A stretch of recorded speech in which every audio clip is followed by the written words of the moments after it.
Hi dears, Mahalakshmi ഇനി വരാൻ പോകുന്ന പ്രമോ റിവ്യൂയിലേക്ക് എല്ലാ കൂട്ടുകാർക്കും സ്വാഗതം. ഈ ഒരു എപ്പിസോഡ് ആരും തന്നെ മിസ് ചെയ്യാൻ പാടില്ല. എല്ലാവരും കാത്തിരുന്ന് എന്നെ കാണണം കേട്ടോ. നമ്മുടെ മഹാലക്ഷ്മിയിൽ ഇനി വരാൻ പോകുന്നത് ഭയങ്കര അടിപൊളിയായിട്ടുള്ള എപ്പിസോഡുകളായിരിക്കും. എന്തായാലും തീർച്ചയായിട്ടും നിങ്ങളെല്ലാവരും കാണണം. അങ്ങനെ നമ്മുടെ മഹാലക്ഷ്മിയും കണ്ണനും ആണെങ്കിൽ രാവിലെ തന്നെയോ ആശുപത്രിയിലേക്ക് പോകാൻ വേണ്ടി നിൽക്കുകയാണ്. ആ ഒരു സമയത്ത് നമ്മുടെ ദുർഗയും കരുണയൊക്കെ ഇങ്ങനെ പ്രശ്നം ഉണ്ടാക്കുന്നുണ്ട്. എപ്പോഴും എന്തിനാണ് ഇവളെ ഇങ്ങനെ കൂടെ കൊണ്ട് നടക്കുന്നത് എന്നൊക്കെ ചോദിക്കുന്നുണ്ട്. അപ്പം നമ്മുടെ ദുർഗ പറയുന്നുണ്ട്, അല്ലടാ ഇവള് കാരണമാണല്ലോ നിനക്കിപ്പോൾ ഞങ്ങളൊന്നും ഇഷ്ടമില്ലാതായത് എന്നൊക്കെ പറയുന്നുണ്ട്. അപ്പോൾ കണ്ണൻ പറയുന്നുണ്ട്, ഇവള് വന്നതിന് ശേഷമാണ് നിങ്ങളുടെയൊക്കെ സ്വഭാവം ഞാൻ അറിഞ്ഞത്, അതുകൊണ്ടാണ് എനിക്ക് നിങ്ങളൊന്നും ഇപ്പോൾ ഇഷ്ടമല്ലാത്തതെന്ന് കണ്ണൻ നേരെ ചുവേ പറയുന്നുണ്ട് നമ്മുടെ ദുർഗയുടെ അടുത്താണെങ്കിൽ. അതിനുശേഷമാണെങ്കിൽ കണ്ണനുമായിട്ട് ഹോസ്പിറ്റലിലൊക്കെ പോകുന്നുണ്ട്. കണ്ണന് എന്തോ വയ്യാകിയൊക്കെ വരുന്നുണ്ട്.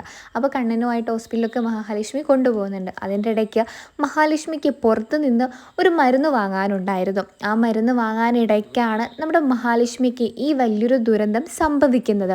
ഇത് മാർക്കോയാണ് ദൂരെ നിന്ന് കാണുന്നത്. മാർക്കോ വന്നിട്ട് മഹാലക്ഷ്മിയെ ഹോസ്പിറ്റലിൽ എത്തിക്കുന്നുണ്ട്. അപ്പോൾ ഈ ഒരു വിവരം കണ്ണനോട് പറയണമല്ലോ എന്നാലോചിച്ച മാർക്കോ ആണെങ്കിൽ ആദ്യമൊന്നും കണ്ണനോട് പറഞ്ഞില്ല. നമ്മുടെ കണ്ണൻ ചോദിക്കുന്നുണ്ട്, എന്ത് പറ്റി മാർക്കോ, നീ ഇങ്ങനെ അന്തം വിട്ട പോലെ നിൽക്കുന്നത് എന്ന് ചോദിക്കുന്നുണ്ട്. ഒന്നുമില്ല സാറേ, അത് പിന്നെ എന്നൊക്കെ പറഞ്ഞ് നമ്മുടെ മാർക്കോ ഇങ്ങനെ പറയുമ്പോൾ കണ്ണൻ പറയുന്നുണ്ട്, എന്താടാ എന്ത് പറ്റി, എന്തെങ്കിലും പ്രശ്നമുണ്ടോ എന്നൊക്കെ ചോദിക്കുന്നുണ്ട്. അപ്പോൾ അത് മഹാലക്ഷ്മിക്ക് മേഡത്തിന് ഒരു ചെറിയൊരു ഒരു വീഴ്ച പറ്റിയിട്ടുണ്ട്, ഒന്ന് അവിടം വരെ വരണം സാർ എന്നൊക്കെ പറയുന്നുണ്ട് നമ്മുടെ കണ്ണനോടാണെങ്കിലും മാർക്കോ. അപ്പോൾ മാർക്കോ പറയുന്നുണ്ട്, എന്താണ് നീ പറയുന്നത്, അവൾക്ക് എന്താ പറ്റിയെന്നൊക്കെ ചോദിക്കുന്നുണ്ട് കേട്ടോ നമ്മുടെ കണ്ണനാണെങ്കിൽ. അപ്പോൾ കണ്ണനോട് മാർക്കോ പറയുന്നുണ്ട്, അത്ര വലിയ പരിക്കൊന്നും ഇല്ല സാറേ, സാറൊന്ന് വന്നാൽ മതി, അത് ചെറിയൊരു കാലിന് ഒരു വീഴ്ച പറ്റിയത് മാത്രമാണ്, റോഡ് ക്ലോസ് ചെയ്യുമ്പോൾ പറ്റിയതാന്നൊക്കെയാണ് നമ്മുടെ മാർക്കോ കണ്ണൻ്റെ അടുത്ത് പറഞ്ഞിരിക്കുന്നത്. എന്നെ കണ്ണൻ പറയുന്നുണ്ട്, എന്നാൽ എത്രയും പെട്ടെന്ന് വാ മാർക്കോ, എനിക്ക് അവളെ ഇപ്പം തന്നെ കാണണം എന്നൊക്കെ നമ്മുടെ കണ്ണൻ പറയുന്നുണ്ട്. അതിനുശേഷമാണെങ്കിൽ കണ്ണനും മാർക്കോയും അവിടെ എത്തുന്നുണ്ട്. കണ്ണൻ മാർക്കോയെ കൂട്ടിക്കൊണ്ടു പോകുന്ന സമയത്ത് മഹാലക്ഷ്മിയെ ICUവിൽ കിടത്തിയതാണ് നമ്മുടെ കണ്ണൻ കാണുന്നത് തന്നെ. തകർന്നു പോവുകയാണ് നമ്മുടെ കണ്ണനാണെങ്കിൽ. ഒരുപാട് സങ്കടം തോന്നുന്നുണ്ട് കണ്ണനാണെങ്കിൽ. അവിടുന്ന് പൊട്ടിക്കരയാണ് നമ്മുടെ കണ്ണൻ ചെയ്യുന്നത്. അതിനുശേഷം നമ്മുടെ ശത്രുക്കൾക്ക് നൽകിയ ഈ ഒരു സന്തോഷ വാർത്ത നമ്മുടെ കരുണയെ വിളിച്ച് കരുണയുടെ ഒരു കൂട്ടുകാരൻ അറിയിക്കുന്നുണ്ട്. നീ കാത്തിരുന്ന നിൻ്റെ മഹാലക്ഷ്മി ചേച്ചി ഇവിടെ ആക്സിഡൻ്റായിട്ട് എൻ്റെ മുമ്പിലുണ്ട്, ഞാൻ നിൽക്കുന്ന ആശുപത്രിയിലാണ് അവർ വന്നേന്നൊക്കെ വിളിച്ചു പറയുന്നുണ്ട്. കരുണയാണെങ്കിൽ ഇത് ഭയങ്കര സന്തോഷത്തിൽ ഭയങ്കര തുള്ളിച്ചാടി നമ്മുടെ ഉണ്ണിയോടും ദുർഗയോടൊക്കെ പറയാൻ പോകുന്നുണ്ട്. അപ്പോൾ ദുർഗ ചോദിക്കുന്നുണ്ട് ഉണ്ണിയോട്, ഇതൊക്കെ സത്യമായിരിക്കുമോ, ഇനി അവൻ്റെ വല്ല ആൾക്കാരും നമ്മളെ ഒന്ന് കബളിപ്പിക്കാൻ വേണ്ടിയിട്ട് വീണ്ടും വിളിച്ചു പറഞ്ഞതാവുമോ എന്നൊക്കെ ഇങ്ങനെ ആലോചിക്കുന്നുണ്ട്. സന്തോഷിക്കാനൊന്നും ആരും വരണ്ട, കാരണം നമുക്ക് ഒരുപാട് സന്തോഷങ്ങൾ ഇങ്ങനെ നൽകിയിട്ട് അവസാനം അത് സങ്കടമായത് നമുക്ക് മാത്രമാണ്.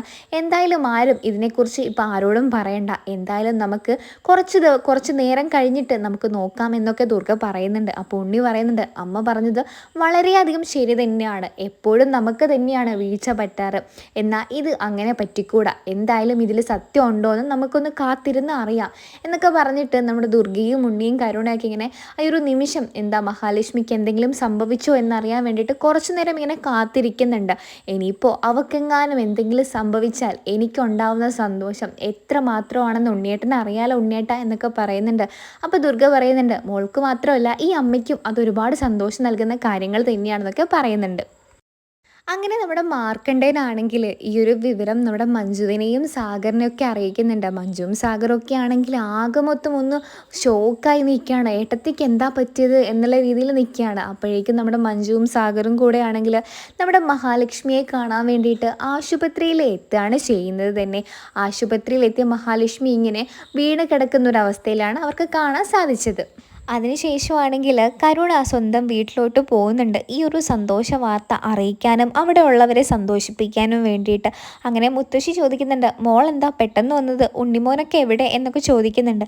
അങ്ങനെ നമ്മുടെ കരുണ പറയുന്നുണ്ട്, എല്ലാവരും വരും മുത്തശ്ശി ഇങ്ങോട്ടേക്ക്, ഞാൻ ആദ്യമേ വന്നത് മുത്തശ്ശീനെയും പിന്നെ അച്ഛനെയും ഒരു സന്തോഷ വാർത്ത അറിയിക്കാൻ വേണ്ടിയിട്ടാണെന്നൊക്കെ നമ്മുടെ കരുണ പറയുന്നുണ്ട്. അപ്പം മുത്തശ്ശി ചോദിക്കുന്നുണ്ട്, എന്താ അത് ഇത്ര വലിയ സന്തോഷം മോൾക്ക് നൽകുന്നതെന്നൊക്കെ ചോദിക്കുന്നുണ്ട്.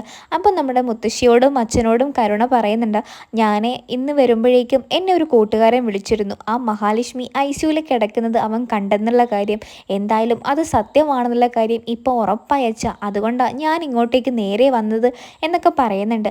അപ്പോൾ പ്രതാപൻ ചോദിക്കുന്നുണ്ട്, അത് വെറുതെ ആയിരിക്കും മോളെ, ചിലപ്പോൾ അവൻ്റെ ആൾ നമ്മളെ കളിപ്പിക്കാൻ വേണ്ടിയിട്ടും കവിളിപ്പിക്കാൻ വേണ്ടിയിട്ടും വിളിച്ചതായിരിക്കും. മോൾ അതൊന്നും വിശ്വസിച്ച് മോളിപ്പോൾ സന്തോഷിക്കേണ്ട. കുറച്ച് കഴിയുമ്പോൾ മോള് തന്നെ വിഷമിക്കാൻ ഇടയാവരുത് എന്നൊക്കെയാണ് നമ്മുടെ പ്രതാപൻ പറഞ്ഞു കൊടുക്കുന്നത്. അപ്പോൾ നമ്മൾ കരുണ പറയുന്നുണ്ട് പ്രതാപനോടാണെങ്കിൽ, അച്ഛാ അങ്ങനെയൊന്നുമല്ല, അവളുടെ ആ ഫോട്ടോ എൻ്റെ കയ്യിലുണ്ട്, അച്ഛൻ ഇത് നോക്കിയെന്നൊക്കെ പറഞ്ഞിട്ട് പ്രതാപൻ്റെ നേരെ ആ ഫോട്ടോ കാണിച്ചു കൊടുക്കുന്നുണ്ട് കരുണയാണെങ്കിൽ. അങ്ങനെ പ്രതാപനും മനസ്സിലാവുന്നുണ്ട്, ഓ ഇത് മഹാലക്ഷ്മി തന്നെയാണ്, കാര്യം എന്തായാലും സത്യം തന്നെയാണ്. മോളെ നമുക്കിതെന്തായാലും ഒന്ന് കേക്ക് ആഘോഷിച്ചിട്ട് കട്ട് ചെയ്യണ്ടേ, കാരണം അന്ന് അവൾ മരിച്ചെന്ന് പറഞ്ഞ് നമ്മളതൊക്കെ ചെയ്തിട്ട് വെറുതെ ആയിപ്പോയില്ലേ. എന്തായാലും ഇന്ന് അവൾ ICUവിൽ വരെയെങ്കിലും കിടത്താൻ നമുക്ക് കഴിഞ്ഞല്ലോ എന്നുള്ള രീതിയിൽ പ്രതാപൻ സംസാരിക്കുന്നുണ്ട്. അതിനുശേഷമാണെങ്കിൽ അവിടെ ഭയങ്കര ആഘോഷങ്ങളൊക്കെ നടക്കുകയാണ്. എന്നാൽ ഈ കണ്ണനും മഹാലക്ഷ്മിയും ഒക്കെ ഇങ്ങനെ ഒരു അപകടത്തിൽപ്പെട്ട സമയത്ത് നമ്മുടെ മാർക്കോയ്ക്കും കണ്ണനും നമ്മുടെ കണ്ണൻ്റെ കൂട്ടുകാരനായ അനന്തുവിനൊക്കെ ഭയങ്കര സങ്കടം തോന്നുകയാണ്. അപ്പോഴേക്കും ആണെങ്കിൽ നമ്മുടെ കണ്ണനോട് മാർക്കോ ചോദിക്കുന്നുണ്ട്, എന്നാലും സാറേ ഇതൊക്കെ ആരാ ചെയ്തിട്ടുണ്ടാവുക, മഹാലക്ഷ്മി മേഡത്തിന് എങ്ങനെയാണ് ഇങ്ങനെയൊക്കെ സംഭവിച്ചിട്ടുണ്ടാവുക എന്നൊക്കെ ചോദിച്ചിട്ട് ഇങ്ങനെ സങ്കടം പറയുകയാണ് നമ്മുടെ മാർക്കോ ആണെങ്കിൽ. അപ്പോൾ അനന്തു ആണെങ്കിൽ കണ്ണനെ ഇങ്ങനെ ആശ്വസിപ്പിക്കുന്നുണ്ട്, സാരമില്ല കണ്ണ, എന്നാലും എനിക്ക് സംശയമുള്ളത് ആ പ്രതാപിനെയും നിൻ്റെ വീട്ടുകാരെയും തന്നെയാണെന്നൊക്കെ പറയുന്നുണ്ട്. അങ്ങനെ കണ്ണനാണെങ്കിൽ ആകെ മൊത്തം തളർന്നിരിക്കുകയാണ് മഹാലക്ഷ്മിയുടെ ഈ ഒരു അവസ്ഥയൊക്കെ കണ്ടിട്ടാണെങ്കിൽ. അങ്ങനെ നമ്മുടെ കണ്ണനാണെങ്കിൽ മഹാലക്ഷ്മിയുടെ ഓർമ്മകളെ പറ്റി ഇങ്ങനെ ആലോചിച്ചിട്ട് ഇങ്ങനെ ഇരിക്കുന്ന ഒരു നിമിഷമാണ് അവസാനത്തിൽ നമുക്ക് കാണിച്ചിരിക്കുന്നത്. അങ്ങനെയാണ് ഈ ഒരു പ്രൊമോ റിവ്യൂ അവസാനിക്കുന്നത്.